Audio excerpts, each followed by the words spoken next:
Follow along, Catholic pilgrims, as we follow French doctor of the Church, St. Francis de Sales, through his book, Introduction to the Devout Life.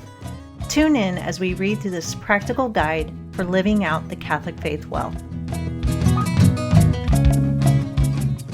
Welcome, fellow pilgrims, to another reading from our wise St. Francis. One day, I was thinking about our current political circus, and I thought to myself, if my husband ran for president, or if I did, what dirt would they try to dig up in my past to ruin my reputation? Thank God I grew up before cell phones, but there are still things that people could dig up about my past that would cast a dark shadow over me.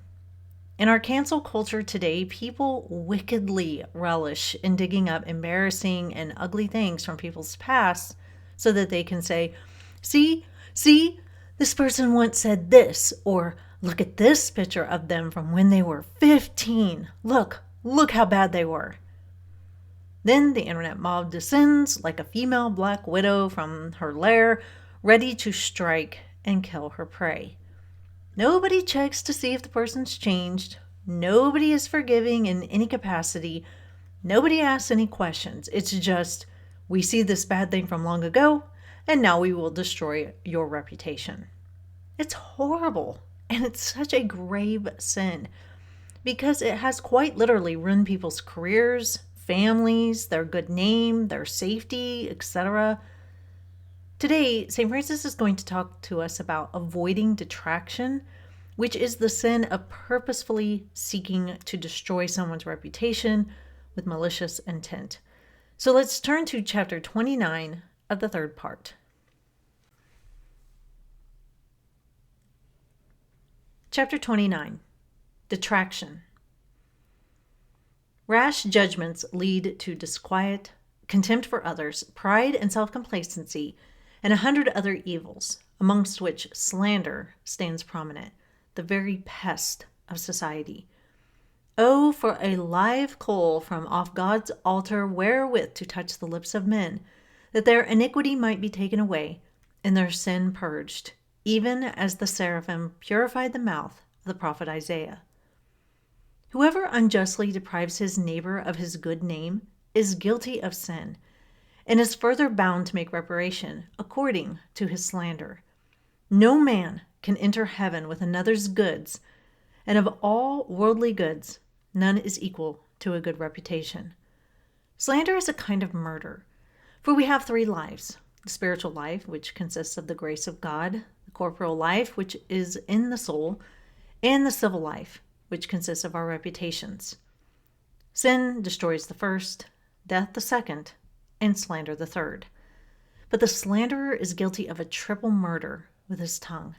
He destroys his own soul and that of his hearer by a spiritual homicide, and deprives the object of his slander of civil existence. St. Bernard says that Satan has hold both of the slanderer and of him who hearkens to slander, for that he has the tongue of one and the ear of the other. David, speaking of slanderers, says, "They have sharpened their tongues like serpents." Aristotle says that the serpent's tongue is forked, having 2 points, and such is the tongue of the slanderer, who with one stroke wounds and poisons the ear of his listener and the reputation of him whom he slanders. I beseech you, therefore, never to speak ill of anyone, either directly or indirectly. Beware of falsely imputing crimes and sins to your neighbor, of disclosing his secret faults, of exaggerating those which are obvious, of interpreting good actions ill, of denying the good which you know to be in any, or of maliciously concealing it or lessening it. For all these things grievously offend God. Above all, of falsely accusing another or denying the truth to his prejudice, which involves the double sin of falsehood and injury.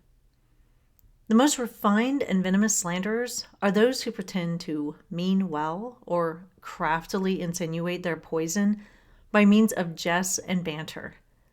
I really love him very much, one will say, and altogether he is a good man, but in truth, he was wrong to commit that breach of trust. Or, that woman is highly virtuous. It is a pity that she slipped once, and so on. Do you not perceive the artifice? The archer draws his arrow as near to him as possible, but his object is that it should fly the farther. And whilst these men seem willing to retain their slander within themselves, they really launch it, but the more fiercely. Slander in the shape of a jest is worse than all, for as hemlock is not in itself a quick poison, and an antidote may easily be found, yet when taken in wine, it is incurable. And so slander, which by itself would go in at one ear and out at the other, remains in the mind of the listeners when it is dressed up in some clever or witty saying. The venom of an asp is under their lips, David says. The sting of the asp is scarcely perceptible and only excites a trifling sensation. But let the system once receive the poison, and there is no longer any cure. Do not publish that such a man is a drunkard, a thief, or impure because you have once known him guilty of such a thing. One act does not justify the name. The sun stood still once at Joshua's command, and another time it was darkened on account of our Savior's death. Yet no one would say that it was either dark or motionless. Noah and Lot were both drunk once, yet neither was a drunkard. Neither was St. Paul bloodthirsty because he had once shed blood, nor a blasphemer because he had once blasphemed.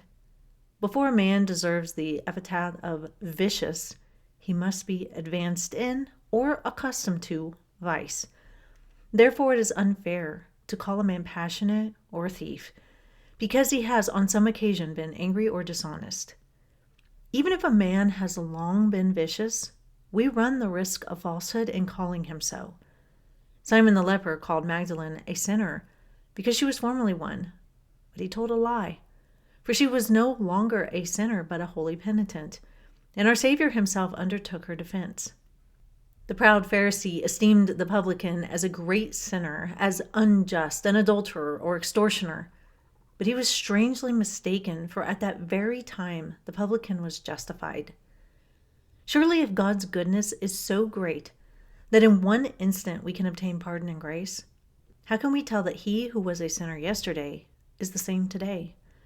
Yesterday must not judge today, nor today yesterday. It is the last day which will give the final verdict. Thus we can never pronounce a man to be wicked without danger of falsehood. If we must needs speak, we must say that he has been guilty of such an evil deed. At such a time he misconducted himself, or he is now doing so. But we should not condemn today because of yesterday, nor yesterday because of today, still less tomorrow. But whilst you give good heed to speak no evil concerning your neighbor, beware of falling into the opposite extreme, as some do, who, seeking to avoid slander, praise vice. If you come in the way of a downright slanderer, do not defend him by calling him frank and honest spoken. Do not miscall dangerous freedoms by the name of simplicity or easiness, or call disobedience zeal, or arrogance self-respect. Do not fly from slander into flattery and indulgence of vice, but call evil evil without hesitation, and blame that which is blamable. By this means you will glorify God. I would add certain conditions. When you blame the vices of others, consider whether it is profitable or useful to those who hear to do so. Thus, to dwell upon profligacy before the young is dangerous. It is safer simply to condemn everything of the sort, avoiding details. Again, if you chance to be the leading person in society when such subjects are named, and your silence would give you an appearance of approving vice, then you should speak. If, on the contrary, you are an insignificant member of the company, do not assume the censorship. Above all, you must be exceedingly exact in what you say. Your tongue, when you speak of your neighbor, is as a knife in the hand of the surgeon who is going to cut between the nerves and tendons. Your stroke must be accurate, and neither deeper nor slighter than what is needed. And whilst you blame the sin, always spare the sinner as much as possible. We may speak freely of notorious and infamous sinners, but still with charity and compassion, avoiding arrogance and presumption, and not rejoicing in another's ill, which is the sure sign of an evil, cruel heart. Of the enemies of God and his church, we must needs speak openly, since in charity we are bound to give the alarm whenever the wolf is found amongst the sheep. Everyone thinks himself at liberty to judge and censure princes and to decry whole nations according to his inclinations. Do not indulge this failing. It is displeasing to God, and may involve you in numberless disputes. When you hear ill of anyone, refute the accusation. If you can, in justice, do so. If not, apologize for the accused on account of his intentions, and if even that fails, deal compassionately with him, remembering yourself and calling to the mind of others that those who are preserved from sin owe it only to the grace of God.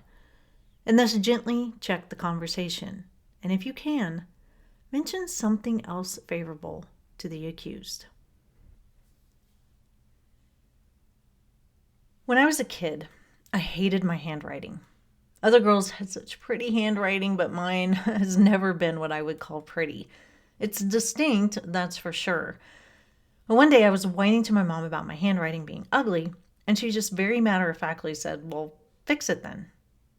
It never occurred to me that I could practice and fix my handwriting.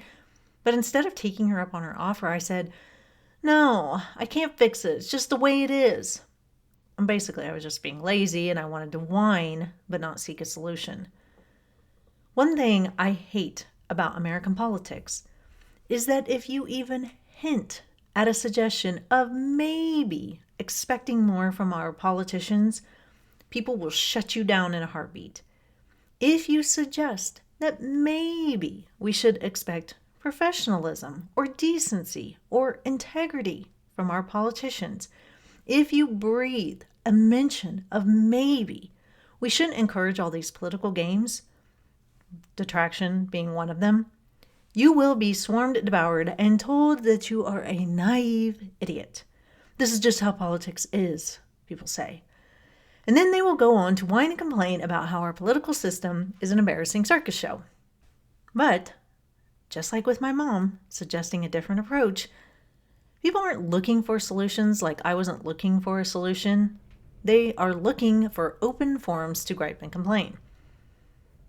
Detraction is the number one sin engaged in by our politicians and our media. Kill a person's reputation at all costs. All means are justified to win the end result, and please do not think that your side does not engage in this.